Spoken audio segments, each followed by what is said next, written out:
शुभ दुपार. माझे नाव समृद्धी ज्ञानेश्वर कोळी आणि मी ऑनरेबल श्री अण्णासाहेब डांगे आयुर्वेदिक मेडिकल कॉलेजची विद्यार्थिनी आहे.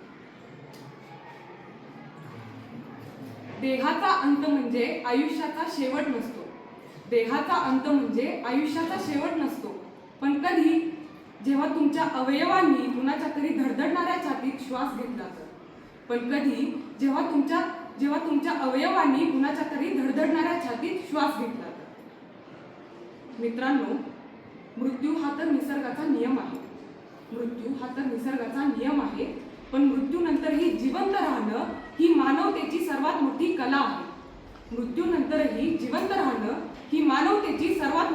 आहे.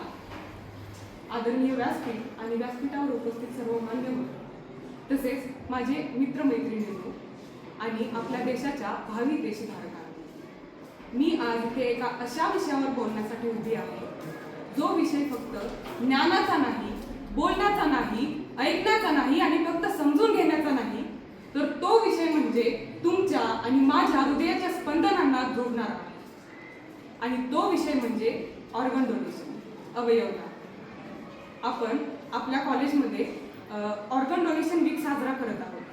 13 ऑगस्टला आपण ऑर्गन डोनेशन डे साजरा करतोय. तर त्याबद्दल मी तुम्हाला काही माहिती सांगणार आहे. आपल्या संस्कृतीमध्ये अवयवदानाला फार मोठे महत्त्व आहे.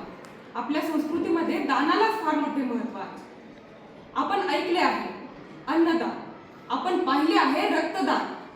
पण जेव्हा एखाद्या हॉस्पिटलमध्ये, एखाद्या रुग्णालयामध्ये, अतिदक्षता विभागात, एखाद्या कोपऱ्यात बेडवर मृत्यूशी झुंज देणाऱ्या एखाद्या जीवाला जर जाणाऱ्या दुसऱ्या कुठल्या तरी जीवामुळे जर जीवन मिळत असेल, नवीन जीवन मिळत असेल, तर त्याला काय म्हणावे? तर हे फक्त दान नव्हे, तर ती मानवानेच मानवासाठी आणि मानवतेसाठी दिलेली सर्वात मोठी अनमोल भेट आहे. तर हे दान फार महत्त्वाचे आहे. आपला देह ज्या मातीत राख होणार आहे, त्या मातीलाही आपला अभिमान वाटेल असे काहीतरी करून जाऊया. आपला देह ज्या मातीत राख होणार आहे, त्या मातीलाही अभिमान वाटेल असे काहीतरी करून जाऊया. आपल्या निरोपाच्या क्षणी कोणाच्या तरी अंधारलेल्या आयुष्यात प्रकाशाची वात लावून जाऊया.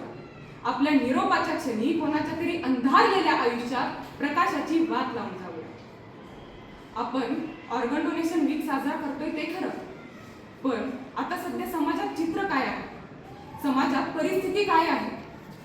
आपल्या फक्त भारतातच दरवर्षी लाखो व्यक्ती फक्त यामुळे आपला जीव सोडतात, यामुळे आपले प्राण गमावतात, कारण त्यांना वेळेवर अवयव आणि डोनर मिळत नाही. तसा आजची सध्याची आकडेवारी पाहिली तर काळजाचा ठोका चुकतो.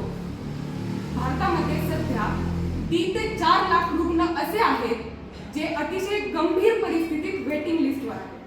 त्यांचे कधीही प्राण जाऊ शकतात. तसेच भारतामध्ये दरवर्षी 2 लाख रुग्णांना नवीन किडण्यांची गरज असते, किडनीच्या अवयवदानाची गरज असते. परंतु त्यापैकी फक्त 10,000 ते 12,000 लोकांनाच नवीन किडनी मिळू शकते. मग बाकीच्यांचे काय? ते आपले प्राण गमावून बसतात. त्याचप्रमाणे दरवर्षी जवळजवळ 50,000 लोकांना लिव्हर निकामी झाल्यामुळे त्यांचा जीव गमवावा लागतो. तसेच 50,000 लोकांना हृदय खराब झाल्यामुळे त्यांचा जीव गमवावा लागतो. तर ही परिस्थिती खूप बिकट आहे. तरीही आपल्या डॉक्टरांनी त्यांचे होप सोडले नाहीत. त्यांचे प्रयत्न सुरूच आहेत. जसे की मागच्या वर्षी विक्रमी 20,000 ऑर्गन ट्रान्सप्लांट आपल्या भारतामध्ये झाले आहे. तसेच 5 लाखपेक्षा अधिक लोकांनी अवयवदानाचा संकल्प देखील केला आहे. परंतु तरीही अवयवदानाची जी मागणी आहे आणि त्याचा जो पुरवठा आहे, त्यामध्ये जी दरी आहे किंवा तफावत आहे ती खूप मोठी आहे. जसे की भारतामध्ये प्रत्येक 10 लाख लोकांपाठीमागे एकपेक्षाही कमी म्हणजे 0.52 इतक्याच मृत व्यक्तींचे अवयवदान होते. म्हणजे जवळजवळ 20 लाख लोकांपाठीमागे फक्त एका मृत व्यक्तीचे अवयवदान होते. ही आकडेवारी भयानक आहे. हे झाले आपल्या भारताचे दृश्य. आता जागतिक पातळीवर पाहायला गेले तर जगामध्ये प्रत्येक वर्षी 1,70,000हून अधिक ऑर्गन ट्रान्सप्लांट होतात. परंतु WHO वर्ल्ड हेल्थ ऑर्गनायझेशनच्या मते ही जी संख्या आहे ती एकूण गरजेपेक्षा फक्त 10% आहे. मग उरलेल्या 90%चे काय? ते उरलेले 90% व्यक्ती, ते उरलेले 90% रुग्ण फक्त अवयव न मिळाल्याने, डोनर न मिळाल्याने अतिशय वेदनादायी मृत्यूला सामोरे जावे लागते. तर कुठे ना कुठे हे चित्र बदलण्याची गरज आहे. तसेच आपल्याला संख्या बघितली तर प्रत्येक 10 मिनिटाला जगामध्ये प्रत्येक 10 मिनिटाला अवयवदान करण्यासाठी, म्हणजे ज्याला गरज आहे अवयवदानाची, असा एक पेशंट ऍड होत आहे.